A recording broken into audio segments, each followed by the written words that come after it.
After the recent DLC announcement for Assassin's Creed Mirage, I was intrigued to play the game again to relive Basim's memories.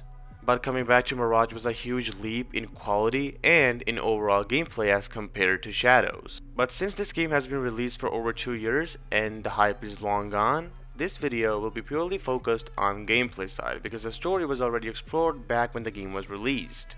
Anyways, since we're clear, let's begin. Coming to the very first point of the video is parkour. Assassin's Creed Mirage was teased to be a return to the roots in every possible way, with some analysts and reporters confirming that the game will indeed take inspiration from Assassin's Creed Unity's parkour, and this made the game even more hyped. Players desperately wanted a gameplay, and when they finally got it, they were sorta disappointed because the game looked drastically different from what they have imagined.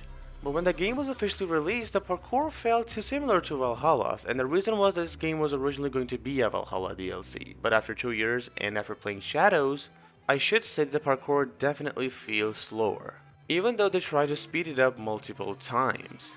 It looks like Basim has something in his pants that he's trying so hard to hide, but despite that, he still doesn't feel faster. The obvious reason, as I told you before, is because they reused Eivor's animations, but she is a heavy character.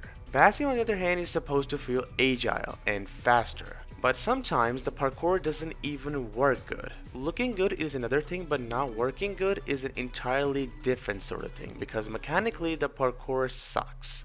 When I first played the game, I actually enjoyed it because I was on the hype train. I loved playing as Basim and roaming the streets of Baghdad. But after playing Shadows, which was a huge leap in parkour for me, the parkour was simple but it was actually functional. As compared to the older games, Shadows parkour also fell short, but it was still better than what Mirage offered us. They improved upon Basim's animations. I completely understand the fact that they were given a smaller budget, but before the launch of the game they teased Basim to be the fastest character ever, and the gameplay seemed to contrast it. For me, the parkour is not the best, but not the worst either. Now come to the best section of the game, which is stealth. I don't think any game in the recent years, regarding to Assassin's Creed specifically, has made me feel like a true assassin as Mirage did. Although the game had only a handful of tools, including a blow dart, throwing knives, smoke bombs, noisemakers, and trip mines. But these tools were worked upon heavily and it can be seen clearly from the game's stealth mechanics. I think majority of the game's budget went into making the stealth seem perfect because Valhalla's stealth was non-existent.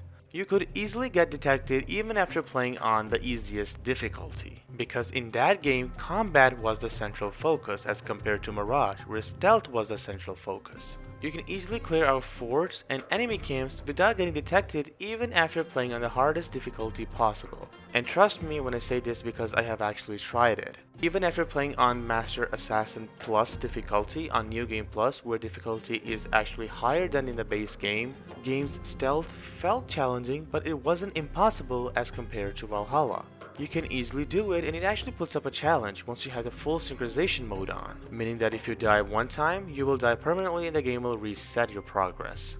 So I actually enjoyed the stealth sections in the game because they felt amazing. Coming to the combat, as I mentioned before, combat was Valhalla's strong point, stealth was Mirage's, so obviously combat wasn't improved as compared to the other entries. It felt pretty much repetitive with the same animations going all over and over again, with Basim cutting and slashing his enemies in the same spot over and over again. It really felt repetitive, and it can be seen clearly that they tried to imitate the Ezio trilogy's combat, where the combat was basically counter kills. The reason why those games' combat was good was because of the mechanical freedom. You can mix and match different tools and use them in combat without having to worry about breaking momentum.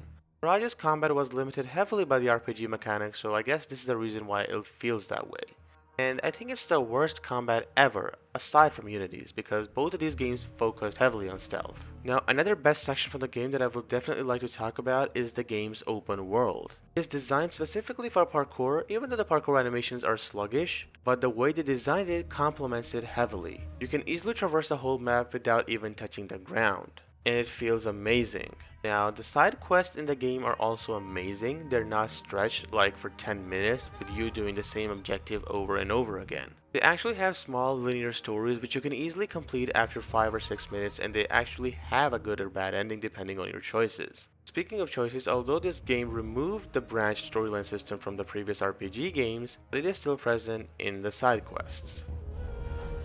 And that is pretty much it for the video. I know I could have talked more about the game's mechanics, but I decided to keep it short and precise to not waste your time as well as mine, because unnecessary stretching isn't actually my thing.